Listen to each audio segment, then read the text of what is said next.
Objection, a motion to reconsider is laid on the table. The unfinished business is the question on adoption of House Resolution 340, on which the yeas and nays have been ordered. The clerk will report the title of the bill.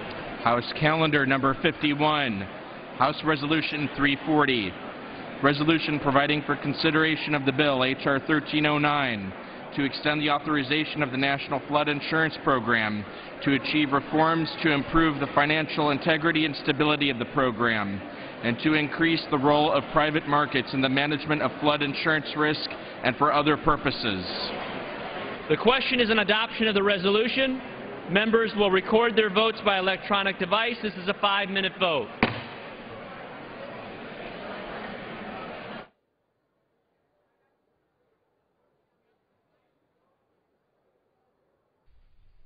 The House passes the 2012 defense bill by a vote of 336 to 87. This 5-minute vote should be the last recorded vote of the week. This is on the rule for the flood insurance bill. And following this vote, we expect the House to move on to begin general debate on the 2012 spending bill for energy and water. And that ought to wrap up legislative business for the week for the U.S. House. They are back next week and will continue debate on energy and water spending. The Senate also back on Monday. They return the 11th to vote on a sense of the Senate measure that would call for any budget deficit agreement require those earning over $1 million per year to make a, quote, more meaningful contribution to deficit reduction. That's in the Senate next week. And the House also announcing today, the Majority Leader Eric Cantor saying that they are canceling the scheduled district work period the week of the 18th of July. So the House will be in that week from the 19th through Friday the 22nd.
On this vote, the yeas are 269, the nays are 146. The resolution is adopted, and without objection, a motion to reconsider is laid on the table.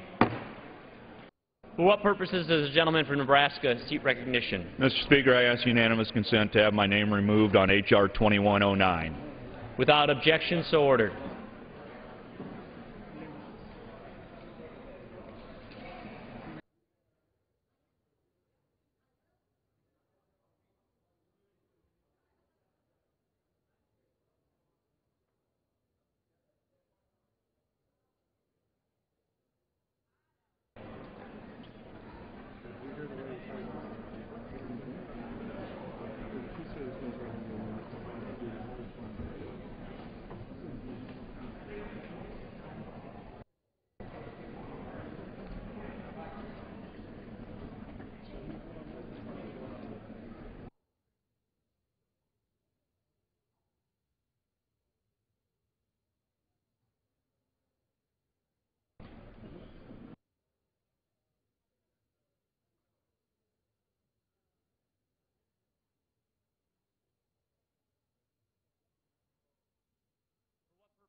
For what purpose does the gentleman from Maryland seek recognition? Mr. Speaker, I ask unanimous consent to speak out of order for 1 minute for the purposes of inquiring of the Majority Leader the schedule for the week to come.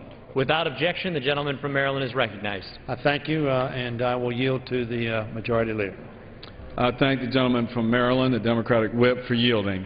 Mr. Speaker, on Monday, the House will meet at noon for morning hour and at 2 p.m. for legislative business. On Tuesday, Wednesday, and Thursday, the House will meet at 10 a.m. for morning hour and noon for legislative business.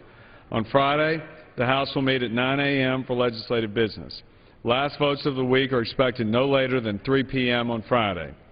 On Monday, the House will begin amendment debate on H.R. 2354, the Energy and Water Appropriations Bill, and consider H.R. 2417, the Better Use of Light Bulbs Act, under suspension of the rules. For the remainder of the week, the House will consider H.R. 1309, the Flood Insurance Reform Act of 2011, H.R. 2018, the Clean Water Cooperative Federalism Act of 2011, H.R. 2434, the Financial Services Appropriations Bill, and potentially legislation relating to the expiring authorization of the FAA. Finally, Mr. Speaker, as a scheduling notice, members are advised that the House will now be in session during the week of July 18th. I expect legislative business for the week to begin on Tuesday, July 19th at 2 p.m., with first votes postponed until 6:30 p.m. Last votes for the week are expected to conclude no later than 3 p.m. on Friday, July 22nd. And I thank the gentleman. I yield back. I thank the gentleman for his scheduling information.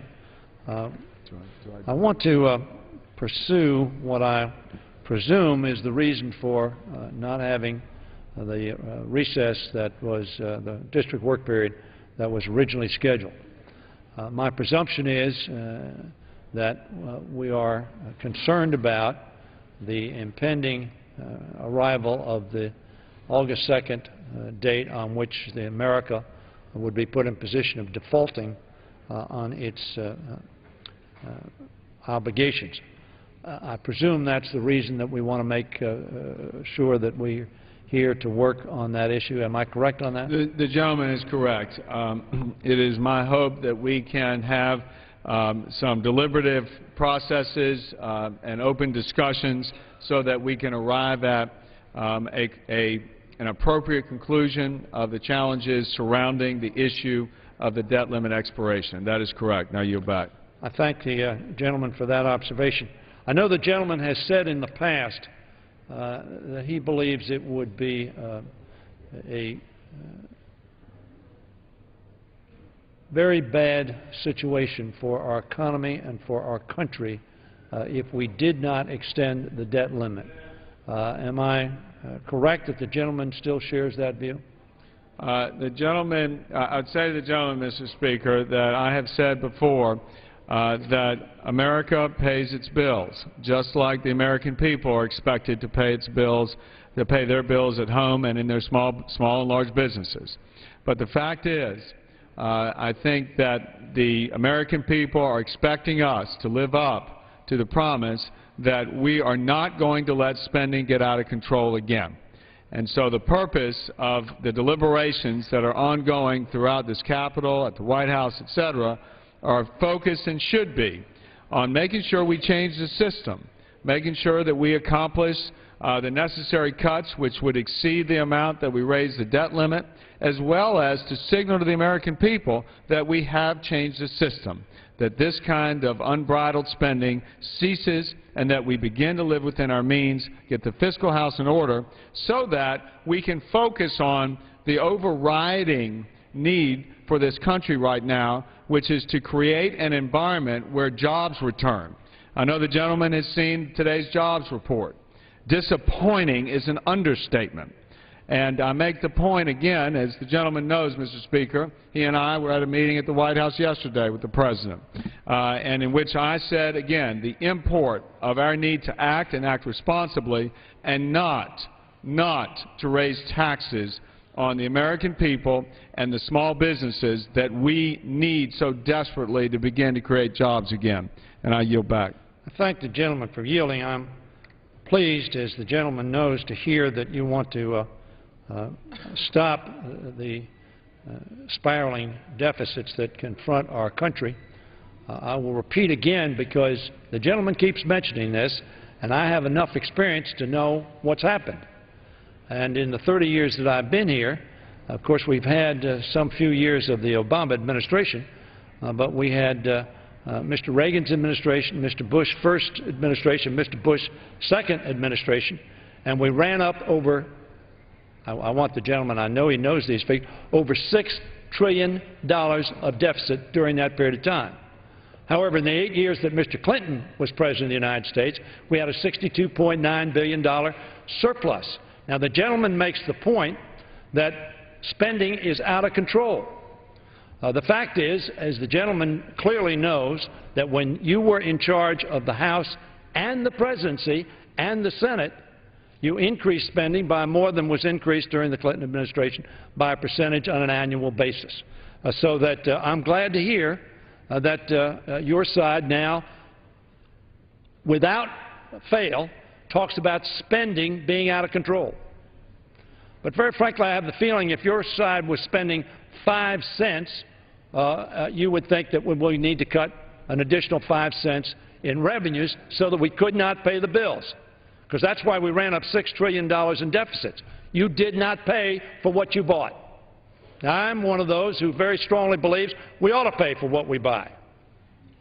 But I also believe that we ought not to put this country on the brink of financial chaos and bring us down in the eyes of the world because we don't extend our debt.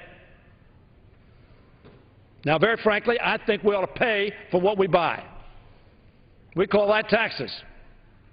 Whether it's defending America, paying our FBI, paying people who are researching cancer, heart, lung, diabetes issues, those are federal expenditures for which the American people pay through taxes.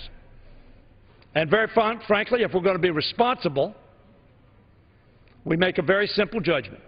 If we want to buy it, we ought to pay for it.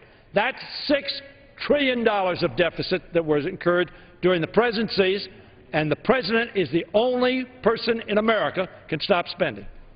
Only one. You can't do it, I can't do it. We need 217 other votes in our House. Over there, they need at least 60 votes to do anything. The President can do it himself.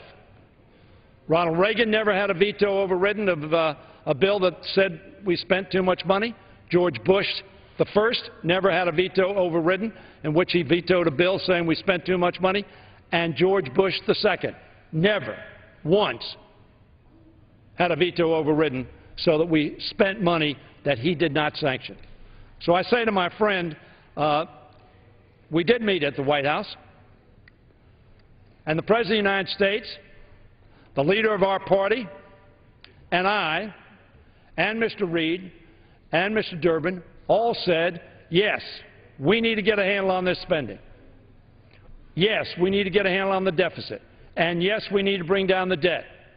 And we need to come to the table together with everything on the table. And we need to pay for what we think we ought to buy. And frankly, we ought to ensure that the United States of America, for the first time in history, doesn't pay its bills. And I tell my friend that we've had a lot of commentary over the last few days. People on Wall Street, people in business, large, medium, and small. And I will tell you, if the United States doesn't, by August 2nd, agree to pay that which it owes, that which it has incurred, not what we're going to incur in the past, those debts that we've incurred in the past, everybody in America is going to be hurt. Every economist that I talk to says that interest rates are going to spike, the stock market's going to be at risk, and very frankly, millions of people who have pension funds and who have interest in their pensions are going to be adversely affected. The housing market, which is struggling, is going to be hurt. The economy that is struggling is going to be hurt. So I would hope that my friend and I will go to the White House on Sunday. We will sit with the President of the United States, and we will be for a large deal that is euphemistically referred to as a comprehensive solution, so that we can, in fact, not in the short term, not temporarily, but on long term, bring fiscal discipline to the operations of our country. Our country needs that. I think the international community expects that of us. And if we don't do that, I tell my friend, I think we will not have fulfilled our oath of office to protect and defend the Constitution of the United States and serve the general welfare of our country and our people. Now, some in your party, of course, have suggested there's no need to raise the debt. Does the gentleman agree with that proposition? I'm not going to go through the quotes, but as you know, one of your candidates for president has indicated there's no need to worry about raising the debt. She serves in this body, as a matter of fact. Mr. Speaker, respond to the gentleman as he knows. He and I have had plenty of discussions about this, so I assume we're just on for show here, that he wants me to say, yes, I believe it would be of grave consequence if we did not reach the point at which we could arrive at a solution and put a bill forward that would permit an increase in the credit limit of this country with an associated cut in spending and move to get our fiscal house in order.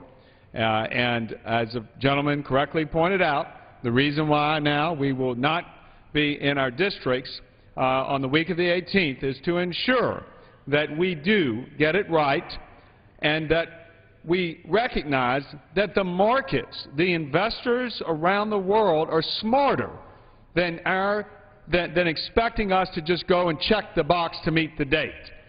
At the end of the day, what the markets and investors, and more importantly the American people, are looking for is that we act responsibly, that we begin to manage down the debt and deficit.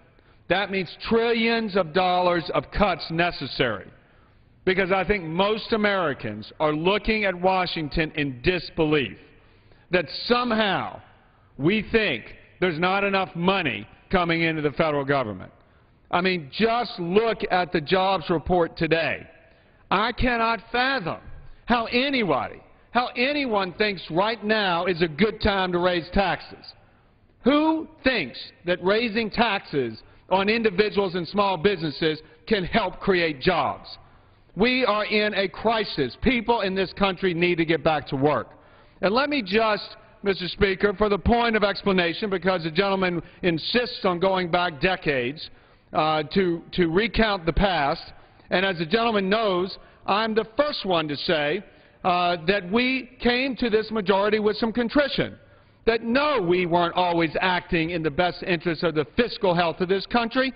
That's why we have taken the job at hand and acted responsibly and passed a budget that actually puts a plan in place to manage down the debt and deficit, unlike the other body, unlike this president.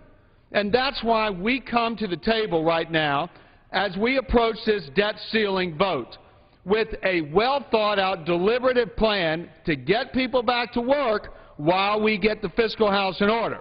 But let's just review some of the statistics, Mr. Speaker.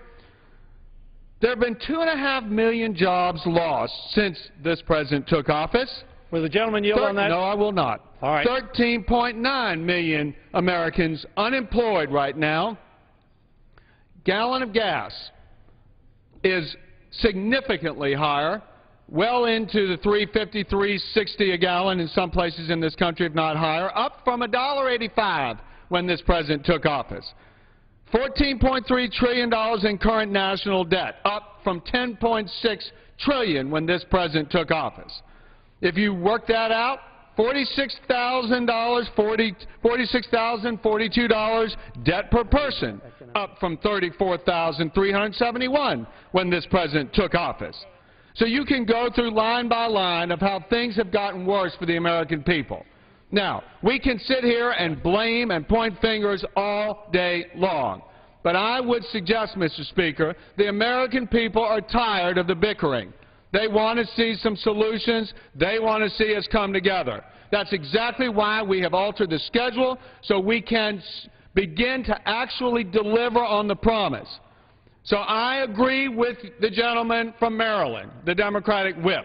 We've got a serious challenge ahead of us. We, on this side of the aisle, have been consistent in our efforts to meet that challenge in a responsible way. But I would underscore again, now is not the time to raise taxes. Now is not the time to say that Washington needs more money, because that money comes off the hard work and backs of the American people. And I yield back. I thank the gentleman for yielding back. Very interesting comments he makes. Of course, he leaves out some things. He talks about the jobs that were lost. Those jobs were lost, of course, as this administration took office. This administration has gained back 2 million of the 8 million jobs that were lost during the economic program that my friend from Virginia voted for the most part. 8 million jobs were lost, and the month that this administration took office in January, 780,000 jobs in 1 month were lost, the last month of the Bush administration. That's not very distant past, but let me tell you, I heard the same rhetoric.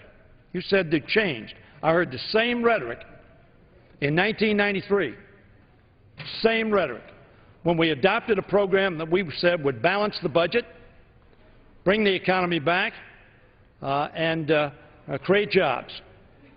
The same rhetoric, oh, no, you won't do it. The program that you're going to adopt, none of you voted for. You weren't here, I understand that. But the same rhetoric applied. You thought we were going to tank the economy, kill jobs, explode the deficit, and have high unemployment. In fact, as my friend well knows, he didn't read those statistics because he thinks they're ancient history, because you opposed that policy.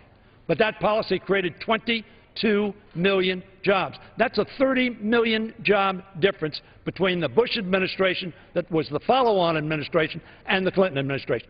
30 million job difference, I tell my friend, under the policies that you adopted and you supported in the 2000s. So I would hope that my friend's comments are correct, that you have decided to change. In point of fact, we need change. And in point of fact, the American public, which has divided itself but would like us to come together, I'm hopeful that we do that. And my friend and I have had the opportunity to talk about this. We do have significant differences. But none of us can put something on the table and say, if you don't agree, I'm going to tank the economy. I'm going to have America default for the first time in its 200-plus years of history, if you don't agree and do it my way. I have said, the leader has said on this side, everything's on the table. We understand that you got to pay for what you buy, and we also understand we got to buy less. And we're prepared to do both. And in fact, we have agreed to do both in the Biden talks. Now, my friend knows he talks about economists. The most successful investor in America, I think most people would agree, is Warren Buffett.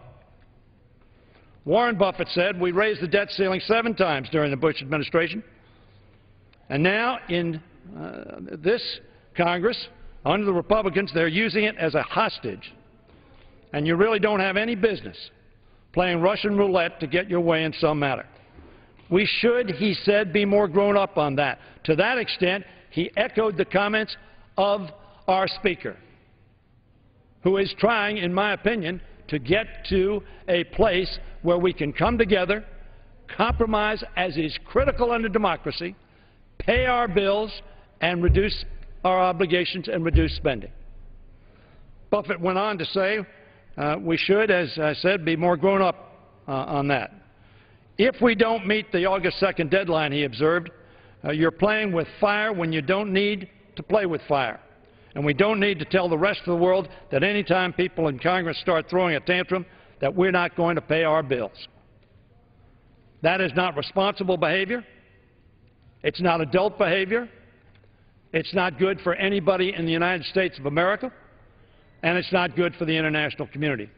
In fact, Senator Alan Simpson, who was referring to Tom Coburn, who has said, look, you've got to have everything on the table, including, yes, revenues, yes, taxes. Some bard has said that the taxes are the price we pay for democracy. They should not be any higher than they need to be, but we ought to pay for what we buy. And if we don't, people don't want to pay for it, we ought not to buy it. Unfortunately, the reason we racked up $6 trillion of deficits during the Reagan and both Bush administrations is because we bought things and didn't pay for them. As you heard me say at the White House, we both parties, you weren't here, voted for some things and didn't pay for them. We got to stop that. That's why we put in place statutory pay go. But very frankly, you say, well, we've changed. You passed a budget that doesn't balance the budget for the next 27 years. You passed a budget. You voted for that. I didn't vote for that budget. Doesn't balance the budget for 27 years, almost 3 decades. Very frankly, I don't think that does it. That's why we went down to the White House yesterday, and almost everybody in the room said we need to do a comprehensive, disciplined, courageous, honest, principled resolution of doing what you say you want to do, that your party wants to do, and what I'm telling you, my friend, we want to do, because there is no option. We must bring this deficit down. We must, the debt we have confronting us is not sustainable. So I would urge my friend, and I want to congratulate Speaker Boehner, who at the White House said, look, we need to do this, and we need to have a comprehensive agreement. That's what democracy demands. I'm not going to agree with some of the things that are in that bill. You're not going to agree with some of the things that are in that bill, if in fact we pass a bill. But if we come together, if we act as adults, if we do what every responsible financial economist and advisor has told us we must do, then America will be pleased with us. But I tell my friend from Virginia, if we don't do that, if we continue to buy things that we don't pay for, and we continue to ask the people to get it for free, then, frankly, your children and my grandchildren and children and great-grandchildren will not be happy with us. And so I urge my friend, he and I will be going to the White House on Sunday. I urge him to come to the table, as I will come to the table, I tell him, with the understanding that compromise is essential, that the crisis that confronts us is real, and that America expects us to act in their best interest and have the courage, not the politics, not the ego, not the view of the next election, but the view of the long term as we come together and try to confront this issue for which all of us are responsible. No one party, no one member, all of us are responsible. But then again, if that is the case, we are all responsible for its resolution. And I yield back, I yield to the gentleman. I thank the gentleman, and I would just try and keep my remarks short, and that is to say, you know, listen, it's about jobs right now, and the gentleman correctly points out we have a real spending problem here, and the question is, how do we address the first priority to get Americans back to work and address that spending problem we got? Now, if the gentleman says we have to pay for what we buy, I certainly agree with that. We ought to just be buying less as a government, because the money doesn't belong to the government, it belongs to the people. And if we want more people to get back to work, we should allow them to keep more of their money so that they can create jobs.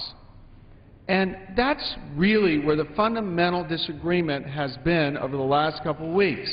It certainly was what put the Biden talks into abeyance, because there's a lot of good work that was done by both sides of the aisle in that talk.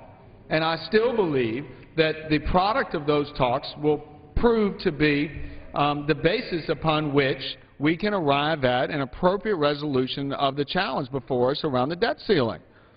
But why these talks ended was that your side insisted that we raise taxes. And I would say the gentleman, raising taxes is, as he would put it, paying for what we buy. And I'm saying, let's stop buying so much and let the people decide what it is they want to do with their money. Reclaiming my time, if I could finish, I'll yield back. I'll continue to yield. And I would say to the gentleman, I know he likes to engage in a lot of the decades of history before, and I don't like to go finger-pointing and engage in that. But every time the gentleman raises the issue about jobs lost here, jobs lost there, what it does is require me to posit again, there's been 1.4 million jobs lost since the stimulus bill. But that makes my point. We didn't need to do the stimulus bill. We didn't need to do the stimulus bill because now we are stuck with over $800 billion in additional debt, with now unemployment today at 9.2%. So again, question whether we're on the right policies here and we're spending the dollars we need to be spending. Maybe we shouldn't spend it. Maybe we should let it be invested in the private sector. And I would end by saying, again, the deficit is a real problem. We got a $1.6 trillion deficit this year, largest in the history, and third consecutive year of $1 trillion of deficit. And I'd say to the gentleman, Mr. Speaker, we can't tolerate that. The President shouldn't tolerate that. The American people have no patience anymore. That's why we need to get to work, try and lower the hyperbole, and get the job done. I yield back. I thank the gentleman for his comment. And the gentleman, I understand, does not like me to look back. But the problem with being around for some time, you hear people say things that this isn't going to work or that's going to work. And you know what? Hopefully that ought to be instructive as to whether it did work or didn't work. And the problem I have, which apparently I know you don't appreciate, is that I've heard the rhetoric before that you've just used today. And I heard it in 1993, when a program which had revenues in it, or as you like to say, taxes, obviously those are revenues, and it was going to destroy the economy. Who said so? Phil Graham, economist on your side, said we would devastate the economy. He was dead flat wrong, 180 degrees wrong. We had the best economy in your lifetime.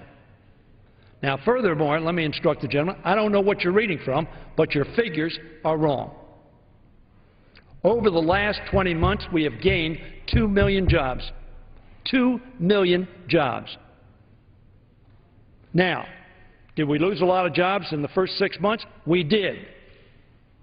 Now, there is no doubt in my mind for 1 second that if there were a Republican president and it had been a Democratic administration, there's no administration in history that wouldn't have blamed those first 6 months on their predecessor because they couldn't turn the economy around. So when the stimulus took effect, we have gained 2 million jobs. Have we gained enough? No. We lost 8 million jobs under the Bush administration. So we've only filled 25% of the hole. Again, I don't know what paper you're looking at, but you check the figures. Now, unfortunately, this month, he is absolutely correct, was disappointing, and the month before was disappointing. In fact, of course, some people are doing pretty well in America. Stock market closed at about 12.7 plus on the Dow yesterday, some $2 trillion on hand. One of the things I think that people are worried about is making sure that we act as adults, we act responsibly, we pay our bills, and we ensure that America does not default. All I'm going to say, and then I will close, that I hope that gentlemen and I can join together on Sunday and on every day thereafter between now and when we can resolve this issue so that we can pay our bills, stabilize our economy, and give what the gentleman talked a lot about in our colloquies when our positions were reversed. I remember those days. Talked a lot about, and that was confidence. That was stability. The failure for us to act, as we acted 7 times in the Bush administration to raise the debt limit, and I don't have the specific number, but more than that in the Reagan administration.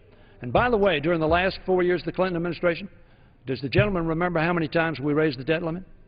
I wasn't here. 0. 0. Why? Because for every one of those 4 years we had a surplus, not a deficit, a surplus. And Mr. Greenspan was worried at the end of the Clinton administration that we were going to pay off the debt too quickly. And President Bush projected a $5.6 trillion surplus. So I tell my friend that the reason I look back is to not repeat the mistakes of the past. We didn't pay our bills. We paid our bills in the 90s. We started not paying our bills again. You jettisoned the statutory pay-go. You jettisoned it again, essentially. Not the statutory part, but the rule part. I would hope, again, I don't enjoy going back and forth on this, but I'm very concerned for my country. The Speaker said he wanted to solve this problem by June 30th. It's now July 7th. We haven't resolved it, and the country's waiting for us. So let us hope that all of us will not say, can't do this, can't do that, can't do the other. Let us go down to the White House on Sunday with the President, with the Senate, with the leaders of this House, and say, yes, we can. We can be responsible. We can be adults. We're going to get this done for the people. And I yield back the balance of my time. The gentleman from Virginia is recognized. Mr. Speaker, I ask unanimous consent that when the House adjourns today, it adjourn to meet on Monday next, when it shall convene at noon for morning hour debate and 2 p.m. for legislative business. Without objection, so ordered. The gentleman from Virginia is recognized. Mr. Speaker, I ask unanimous consent that the Speaker may appoint members to perform the duties of the Chair for the duration of the period from August 8, 2011 through September 6, 2011, as through under Clause 8A of Rule 1. Without objection, so ordered. For what purpose does the gentleman from New York rise?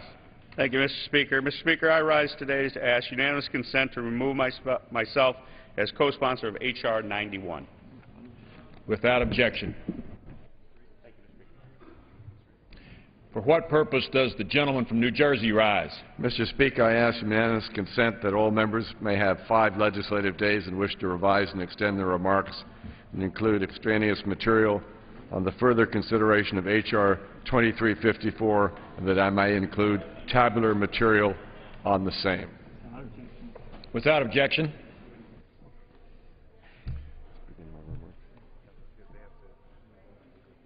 Okay, that's right.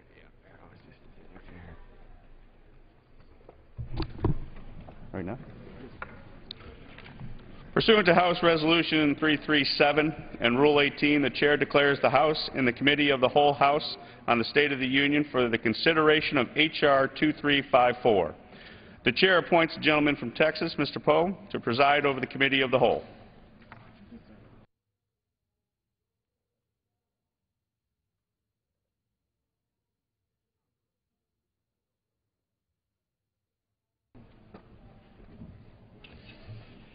The House is in the Committee of the Whole House on the State of the Union for consideration of H.R. 2354, which the clerk will report by title. A bill making appropriations for energy and water development and related agencies for the fiscal year ending September 30th, 2012, and for other purposes. Pursuant to the rule, the bill is considered read for the first time. The gentleman from New Jersey, Mr. Frelinghuysen, and the gentleman from Indiana, Mr. Volosky, will each control 30 minutes. The Chair recognizes the gentleman from New Jersey. Thank you, Mr. Chairman. I'm pleased to bring the fiscal year 2012 Energy and Water Appropriations Bill before the House this afternoon.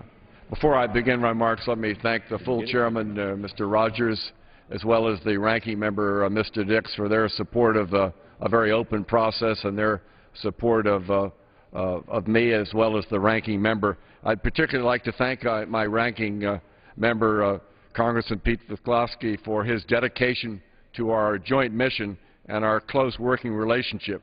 The bill is stronger for his input and knowledge.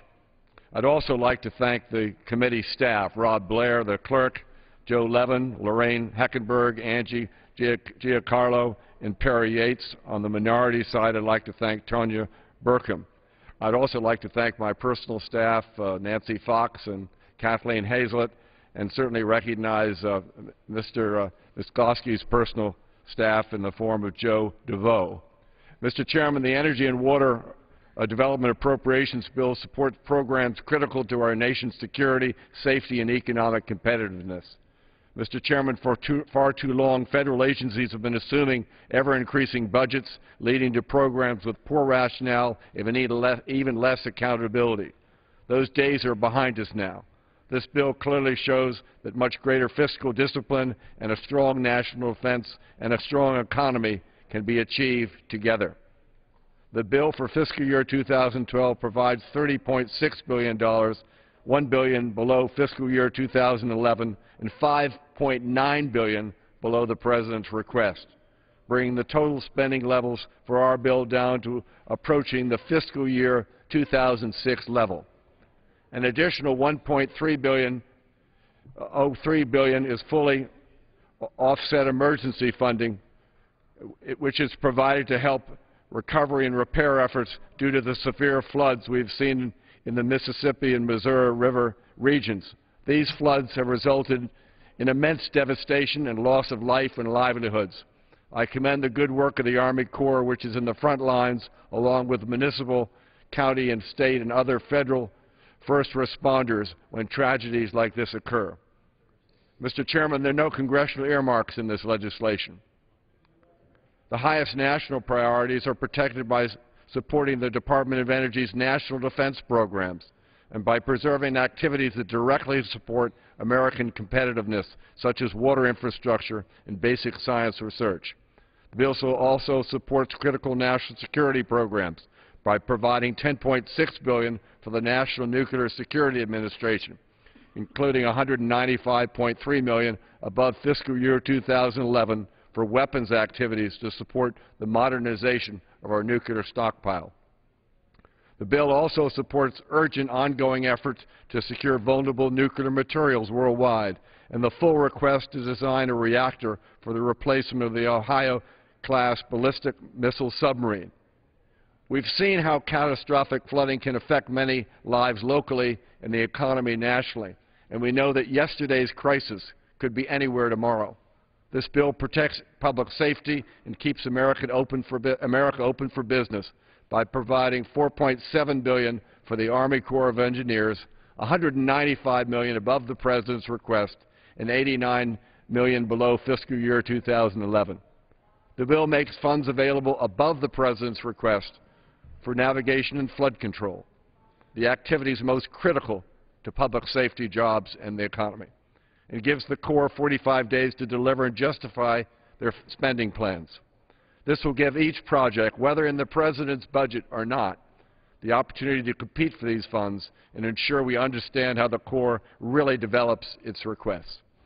Science research at the Department of Energy strengthens Americans' competitiveness and enables true breakthroughs in the energy sector, and the bill preserves strong funding for this program at $4.3 billion, just $43 million below fiscal year 2011.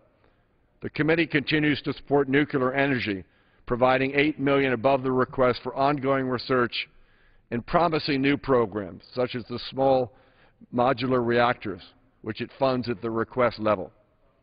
By reducing funding where stimulus funds are still available or where the private sector is able to invest without federal help, the bill reduces funding for energy efficiency and renewable energy to $1.3 billion, $491 million below fiscal year 2011. The bill also upholds historic cleanup responsibilities by funding the defense environmental cleanup at $4.9 billion, less than 1% below last year's programmatic level, and includes language to curb the department's use of bartering to evade congressional oversight. Finally, this bill includes numerous steps across all accounts to ensure the administration follows the will of Congress. For example, it includes funding and restrictions enforcing that Yucca Mountain is the law of the land and cannot be stopped by executive action alone.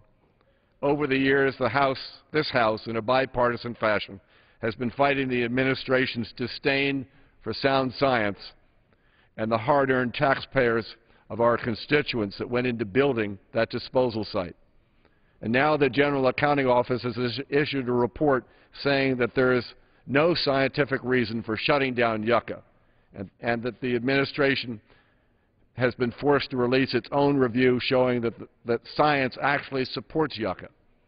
Even the Nuclear Regulatory Commission's own Inspector General has released findings highly critical of the way the NRC chairman has withheld information regarding Yucca Mountain from the public and his fellow commissioners. This bill supports these findings by including $35 million to keep Yucca Mountain going and language to ensure that the political appointees at the NRC Commission can no longer inappropriately use their insider positions.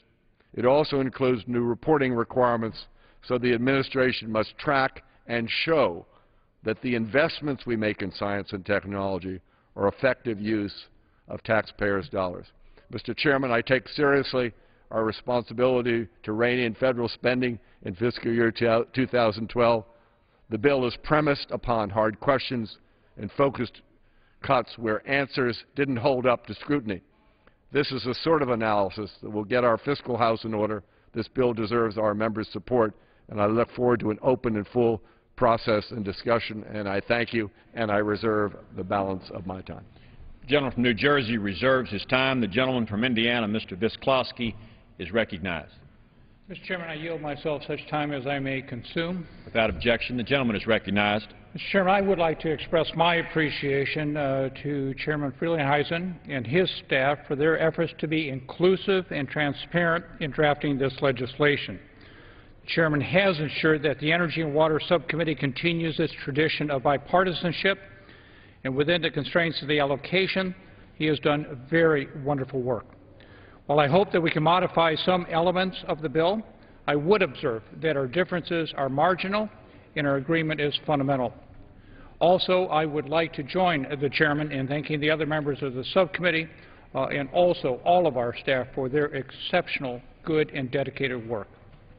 As the Chairman mentioned, the allocation for energy and water is more than $1 billion below fiscal year 2011. This allocation was necessitated because of severe cuts to crucial programs. While I appreciate the Chairman's considerable efforts and recognize difficult choices must be made to address the nation's serious financial situation, this bill starkly illustrates the short-sighted nature of the spending cap set by the House budget. The allocation for energy and water is simply insufficient to meet the challenges posed by the economic downturn and to guarantee our national security. Importantly, the Chairman continues efforts to improve program and project management at all of the agencies under the bill's jurisdiction. He has honed provisions carried in the past and instituted others aimed at increased oversight. To point out one example, the bill includes a requirement that the Department of Energy complete independent cost estimates at major milestones for projects with a total cost in excess of $100 million. A recent review of the Department's cleanup-related construction projects by the Army Corps of Engineers paints a bleak picture of the management system for such projects and casts doubt on recent reforms intended to remove the Department off the General Accounting Department's list for high risk, a list that the Department has been on for the last 21 years running. I am pleased the Chairman has included a number of reporting requirements and statutory limitations that will contribute to increased transparency and improved management, and I strongly support his actions. The science account, critical to the competitiveness of our nature, is essentially the same as in 2011, not an insignificant achievement in light of the challenge the allocation provided. The bill also provides funds for the continuation of a promising new program called ARPA-E, which can drive innovations to support our scientific competitiveness. While ARPA-E has shown some promise as a new organizational model, I am troubled that the same vigor that has led to the creation of ARPA has been largely absent when it comes to addressing the systemic management and communication problems in other existing applied programs. I support and appreciate the inclusion of emergency funding to respond to the historic floodings in the Mississippi and Missouri River basins. Communities devastated by natural disasters deserve our full support. I am, however, disappointed that the bill offsets this funding by withdrawing critical investment dollars from economic infrastructure in the United States. I would note that this is the second time this year that the committee has transferred funds between bills, the first time from energy and water development to homeland security, and now from transportation to energy and water.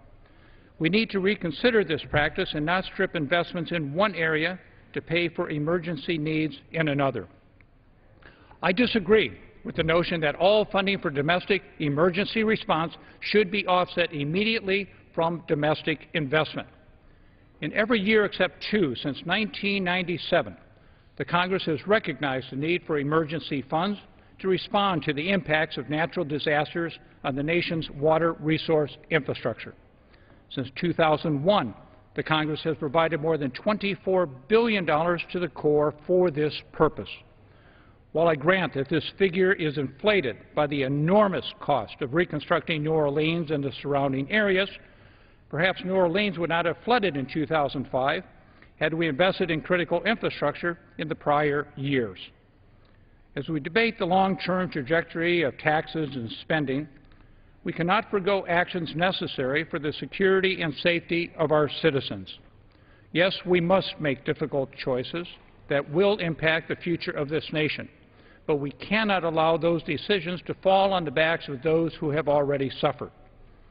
Our country has provided billions in infrastructure funding on an emergency basis for dams and schools and roads in Iraq and Afghanistan.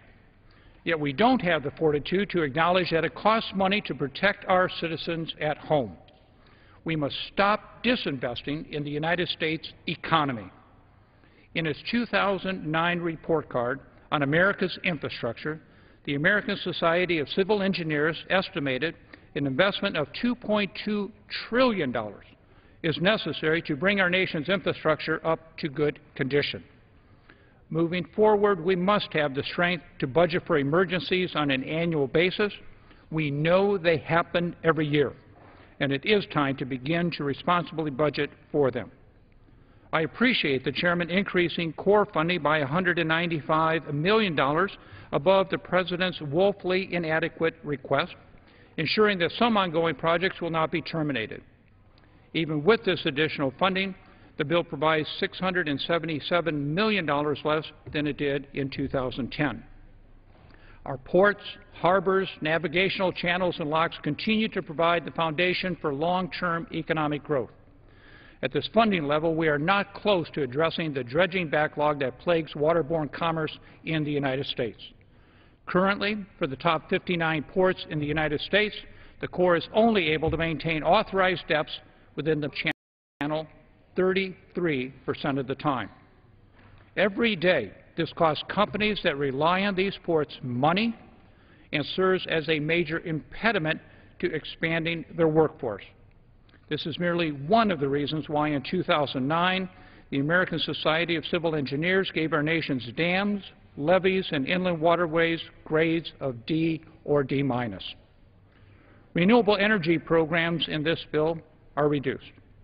We can debate whether our dependency on imported oil and other carbon fuels is an environmental problem or an economic problem. Either way, it is clearly a national security problem. We must expand the mix of our energy supply, and we must use the energy supply we have more efficiently, and we must also transport it more effectively. We have to make an investment to do that, and I do not believe that the allocation allows for the support necessary. I would note that the bill adds 2 hubs to the Department of Energy while cutting both the science and renewable energy accounts that fund them, giving the department a total of 5. This organizational model has not yet been proven, and I have serious reservations about starting 2 new hubs in light of the cuts to the underlying accounts. Non-proliferation accounts are reduced significantly, and while I appreciate the Chairman's efforts to preserve some of the most critical activities, the bill reduces our ability to counter the most serious threat confronting our national security, and that is the threat of nuclear terrorism. The bill cuts the Defense Nuclear Nonproliferation Account by more than $460 million from the request. This comes on top of more than $360 million cut from the request that was provided in fiscal final year Bill 2011. These cuts reduce our ability to secure vulnerable nuclear materials around the world, delaying the removal of bomb-grade uranium and limiting our capacity to detect illegal and illicit trafficking of nuclear materials.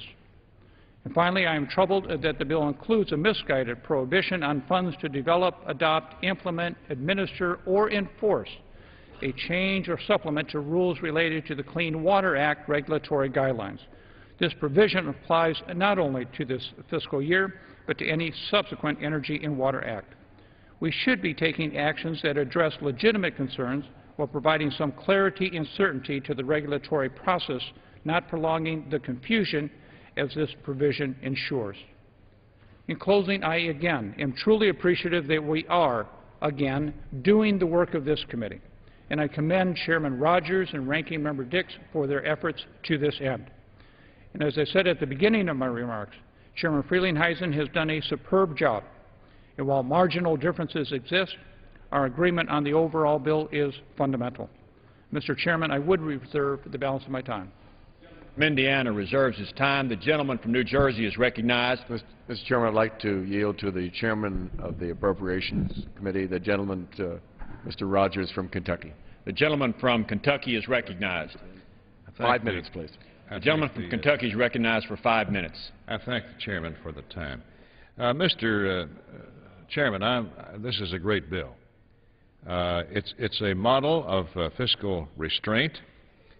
I can attest to the fact that the committee has taken a long, hard look at each and every line in this bill to make sure that we're getting the greatest value from each and every taxpayer dollar spent. Cutting back funding for programs that are not operating up to par. This bill is also proof that we can make these common sense spending reductions without damaging or impairing the programs that help keep our country safe and our citizens at work. This legislation rightly appropriates taxpayer dollars where they should be, in programs that provide the greatest benefits to the American people and that get the economy moving again. This includes $30.6 billion for the Army Corps of Engineers, the Department of Energy, and a host of independent agencies, including the Nuclear Regulatory Commission. Now, that is $5.9 billion below the President's request. It's $1 billion below current spending levels. The Energy and Water Appropriations Bill funds important work that affects every community in every single one of our colleagues' districts. These are the quality of life programs that preserve our public safety and our economic competitiveness, including energy independence programs and national defense programs within the Department of Energy. This bill supports Army Corps construction projects, projects which are vital to national security and which have a tangible impact on job creation. But this year's bill is unlike any energy and water appropriations bill in recent memory, or perhaps even in history, in one major way. Some of our colleagues and critics were no doubt wondering how we could write this bill under the earmark moratorium. But I'm proud that we've been able to craft a responsible bill that funds projects across the nation without one single earmark. And by doing so, we've made the process much more transparent, requiring that organizations like the Corps provide an outline of how, when, and why they're spending precious federal dollars, while maintaining the constitutionally mandated congressional authority over budget decisions. We've retained the power of the purse and strict oversight of these agencies. And on the subject of oversight, I'd like particularly to note that $35 million is included to continue the Yucca Mountain review process. The committee has supported these efforts for years, and I'm relieved to see that the rest of Congress is finally beginning to see the light and support this program and to realize the extent to which the administration's position ignores good science and wastes billions of taxpayer dollars. While providing the vital funding for our nation's energy and water programs, the bill abides by the committee's promise, and my promise as chairman, that we would cut spending wherever and whenever we can. I must commend Chairman Frelinghuysen and the subcommittee members and staff and the ranking member that have worked so closely together on this bill. They have found significant spending reductions in areas that have seen excessive and unnecessary increases, and in these accounts with large unspent balances. This is the responsible and serious way to get our budgets back into balance and to help keep us on track toward economic recovery. Again, I want to thank Mr. Visclosky and Chairman Frelinghuysen for doing a great job in bringing a bill to the floor under difficult circumstances. They work collegially and they work intelligently together. And I want to particularly thank the subcommittee staff on both sides of the aisle for their tireless effort putting together this legislation. Mr. Chairman, this is a good bill that all of us can support, and I urge that we do just that and yield back. Gentlemen.